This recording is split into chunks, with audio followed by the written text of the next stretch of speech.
Good day, everyone, especially to my fellow cadets and Miss Eugene Pundang. Our topic is all about the political self, prepared by Cadet John Paul Abakahin Griño and Cadet Ok Genesis Hoyohoy Gomez from BSMT-1. So what is political self? The political self is the subdivision of the self that helps an individual navigate the tension between the competing needs for assimilation and differentiation in the political domain. The national identity are different ethno-linguistic group, each with a distinct heritage of tradition, dance, art, music, folklore, beliefs, value, systems, make up the identity of the Filipino people. The need for inclusion and differentiation. In the presence of this broad national identity, a feeling of depersonalization or losing of one's identity. Political awareness. Political awareness is the key component in empathy, which in turn is part of emotional intelligence. And it is the ability to understand different people's hidden agendas and use this knowledge to your advantage. Essentially, by understanding the lay of the green one can influence more effectively and with more sensitivity to different viewpoints. Many people see politics as something underhand, devious, and sneaky. This is increasingly becoming an old-fashioned view. The organizational politics. Organizational politics is a natural part of life and of life within an organization. When people think of organizational or office politics, they often think of someone with a big ego arguing their opponents into submission. However, people who quietly succeed in their careers are not unpolitical, they just do it better. Political Awareness Model. A political scale model developed by Simon Baddeley and Kim James. The left and right spectrum of political beliefs in national context. The left and right spectrum of political beliefs in national context. Conservatives. In general, conservatives are associated with right-leaning movement and are characterized by the firm belief that progress should be controlled. Liberals. Liberals are left-leaning, open to progress and highly reliant in the government to solve problems. Originally, liberals were mainly part of minority groups striving for social changes, whereas today they may also be part of dominant groups. Dichotomies of the political beliefs that shape the political self and identity. So please continue, Cadet Gomez. Good afternoon to all my crew cadets and good afternoon ma'am. To continue this report on marriage. Liberals support same-sex marriage and believe that in our changing and modernizing society, everyone should be entitled to marry the person he or she loves, regardless of his or her sex. Conservatives, strongly influenced by traditional and religious value, believe that marriage should only exist between a man and a woman. Like for example, ang liberal kuno daw is nag-ingon nga pwede ra daw ang same-sex marriage, but sa conservative mingon nga dili gina pwede, kailangan babae to lalaki lang ang pwede. On the church and state, liberals support the separations of church and state. The Bill of Rights implies a separation of church and state. Religious experience has no place in government. Conservative assert that the phrase separation of church and state is not or should not be in the Constitution. Kailangan kuno daw na i-separate ang church sa government. Kaya lahi man pamaagi sa government o lahi po sa church.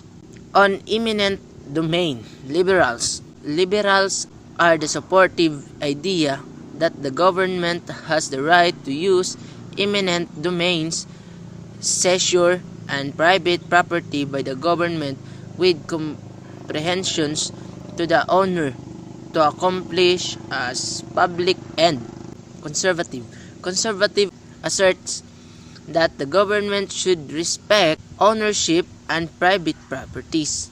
Ang liberal gusto nila nga pantay-pantay, but ang government niingon nga dili pakialaman ang mga properties ng uban. On healthcare, liberals support free or low cost government controlled healthcare. Conservative support competitive free market health care system. On gun control, liberals asserts that citizens should not keep and bear arms, but only allow for the state to help a police force.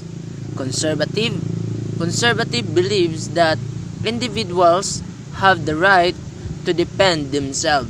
On euthanasia, liberals believe that everyone has the right to die with dignity and by his or her own choice.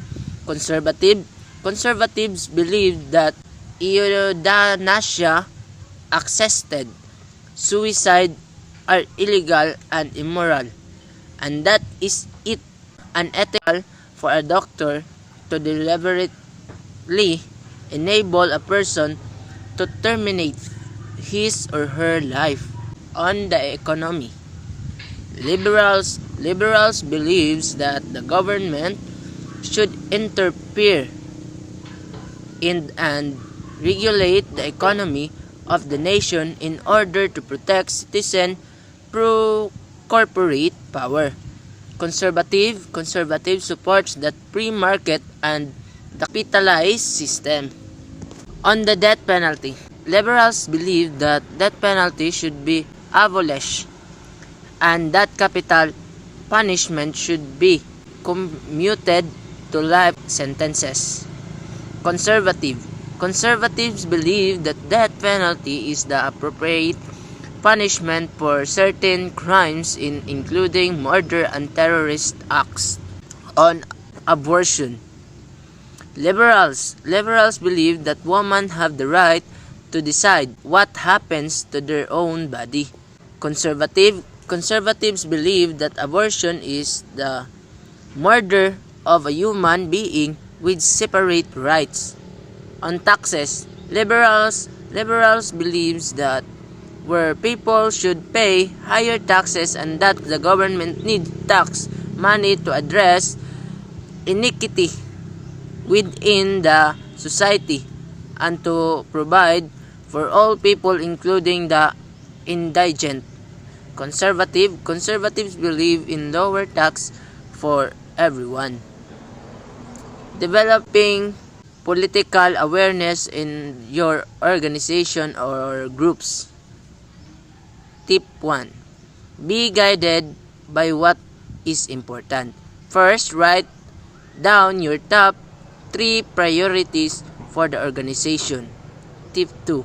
Build a network. When building your network of